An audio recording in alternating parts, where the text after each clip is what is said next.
Boa noite, amigos.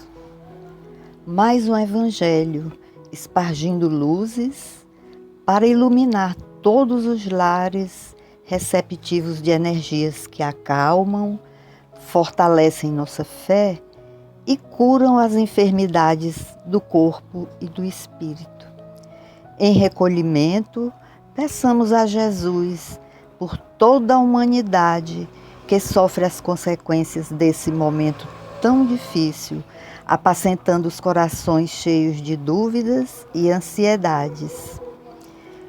Mestre Jesus, ajuda-nos a enfrentar as vicissitudes da vida, sempre de cabeça erguida, confiantes na Tua misericórdia e mantendo o equilíbrio emocional, para podermos enfrentar os obstáculos que sempre surgem. Acreditamos no poder da prece, que harmoniza, dando-nos serenidade e equilibrando nosso padrão vibratório. Que possamos ser humildes, dispostos ao trabalho do bem, praticando a caridade. Abençoa nossa casa espírita e toda a equipe de ceareiros dispostos ao aprendizado e à prática do amor ao próximo. Também te agradecemos pelas oportunidades que nos são concedidas em favor do nosso aprimoramento moral. Paz e bem.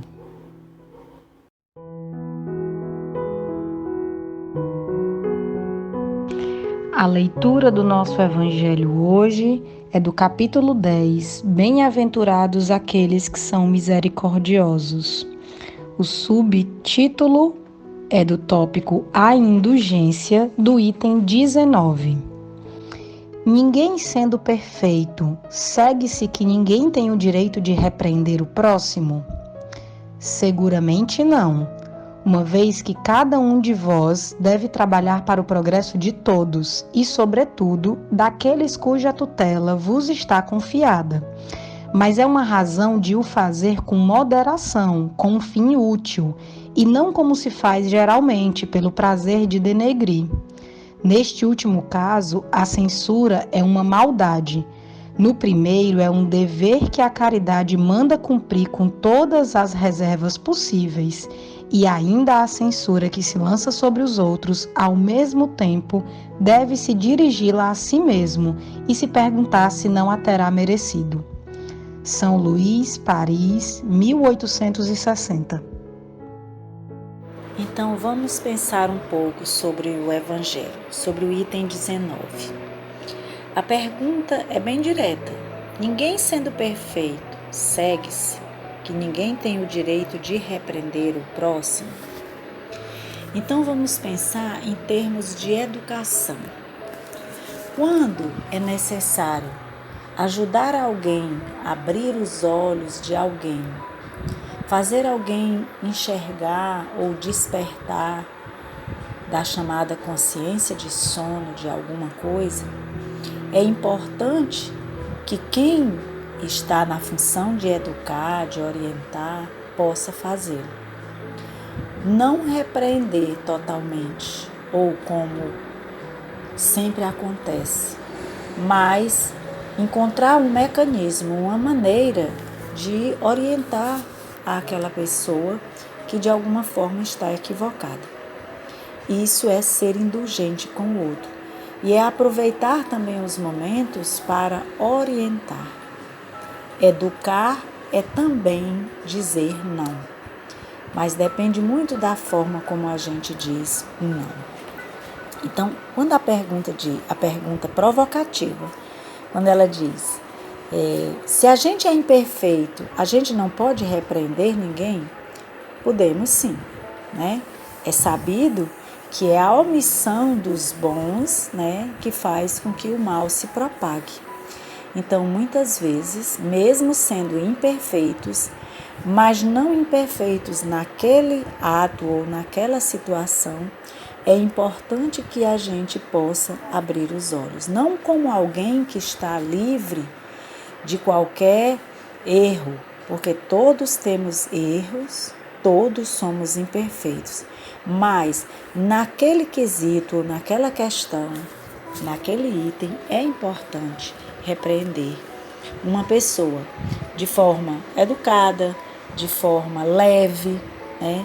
De forma, inclusive até de parábola, de histórias contadas, para que aquela pessoa abra os olhos. Como muitos de nós somos repreendidos em muitas coisas, não com violência, não com raiva, né?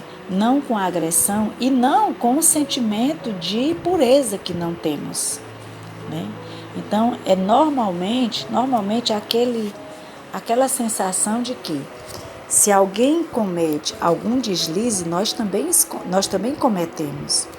Ocorre que muitas vezes aquele deslize que alguém está cometendo não é exatamente o que nós cometemos. E naquilo ali é necessário dialogar. E é esse diálogo que é ser indulgente. Não condenar, nem punir, nem repreender de forma grosseira, nem denegrindo a pessoa, né? Porque aí é uma maldade, como diz São Luís. Mas é um dever de caridade que a gente o faça, mesmo com todas as reservas possíveis, né? Sem lançar uma censura violenta em cima dos outros. E primeiro, a primeira pergunta, quando alguém quer dar algum conselho a alguém ou orientar alguém, é assim: eu também não faço a mesma coisa que a pessoa está fazendo? Eu nunca fiz o que a pessoa está fazendo? Porque somos muito fáceis para aconselhar os outros, para dar sugestão para os outros. Mas será que naquilo que condenamos os outros, naquilo que estamos censurando, nós também não cometemos hora nenhuma? Essa é a pergunta que fica para a nossa reflexão, cada um de nós.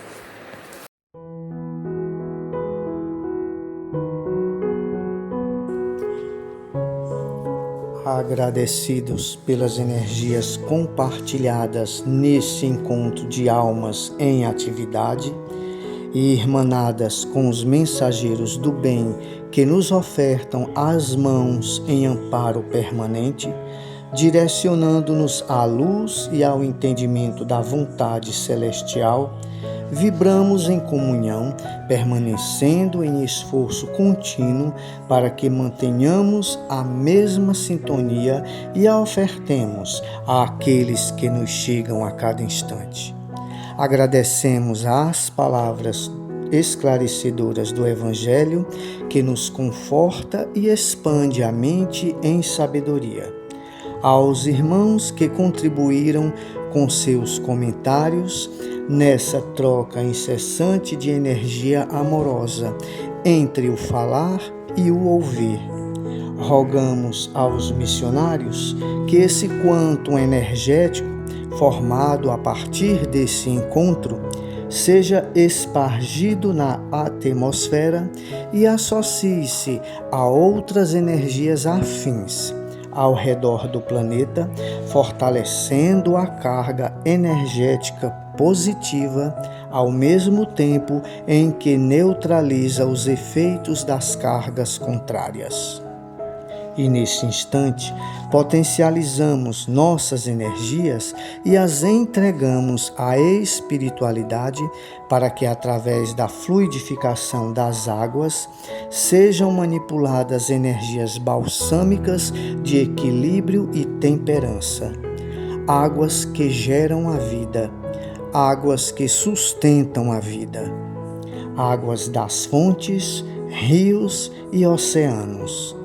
Águas que sobem aos céus e que formam as nuvens, que retornam ao solo através das chuvas, que seja uma simples garoa ou que venha em tempestade, mas sempre águas da vida.